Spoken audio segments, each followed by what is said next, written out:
Pagbati sa ating mga viewers. Para sa lahat ng mga senior citizens, kailangan niyong malaman po ito.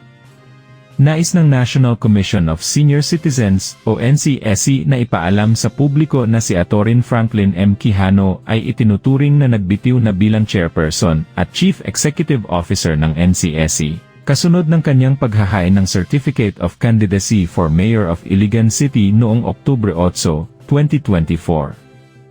Ayon sa Omnibus Election Code of the Philippines, sinumang individual ang humahawak ng isang pampublikong appointed na posisyon ay otomatikong ituturing na nagbitiw sa paghahain ng kandidatura. Dahil dito, itinalaga ng Opisina ng Pangulo si Commissioner Dr. Mary Jean P. Loreche bilang Officer in Charge o OIC ng NCSC upang matiyak ang walang patid na paghahatid ng mga serbisyo at programa para sa kapakinabangan ng ating matatandang populasyon. Gaya ng nakasaad sa memorandum mula sa Opisina ng Pangulo na may petsang Hulyo 15, si Dr. Loreche ay magsisilbing OIC kaagad hanggang sa maitalaga ang isang kapalit o mga karagdagang direktiba.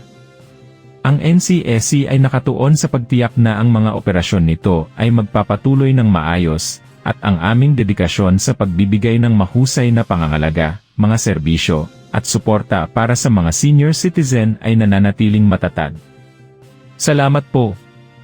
Mga lolo at lola, ano ang iyong inaasahan sa NCSC sa pagbabago ng pinakanamumuno nito? Mag-iwan na ng comment sa comment section.